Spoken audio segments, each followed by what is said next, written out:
Ľudia, prajem všetkým dobrý deň, vítajte v drevených origináloch. Čo tu dneska máme? Máme takú výzvu. Ja som našiel starý kus orechového dreva. Takúto škaredú dosku, druhý by povedal, že už vyhodí to spáliť, ale je mi to ľúto, lebo je to pekné drevo, ja tu nemám tak nejakú väzbu citovú, proste sa mi páči. Čo to ideme spraviť? Ideme spraviť stan na víno, taký krásny doplňok do interiéru, verím tomu, že to bude vyzerať veľmi dobre. Takže uvidíme, čo z toho bude, to uvidíte vlastne vy v závere tohto videa. Vy pozerajte, jak sa k tomu dopracujeme a ja idem makať. Zatiaľ čau. Tu škaredú hnusnú dosku najskôr dáme do mašiny, do CNCčka, nechám ju srovnať, lebo obrovka by to nezvládla, asi by sa to rozpadlo, si myslím, takže dáme to srovnať a potom do toho urobíme nejaký pekný ornament.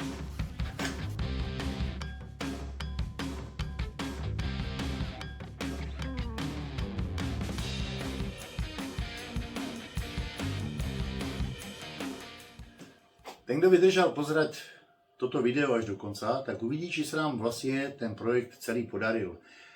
Čo sme spravili na začiatku z tej škaredej dosky, čo bola. Takže,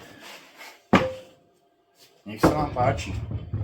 Takto dopadlo stojan. Myslím si, že je to pekný kus dreva už teraz. Je to inakšie, než to bolo na začiatku. Môžeme tam naložiť nejaké fľaše. Nemusí to byť len víno. Nemám zrovna vínové, tak tam dávam, čo je. Hej. Vlastne idú tam aj takéto malé, s nimi trošinku treba opatrnejšie. Výsečka. Len som krátky.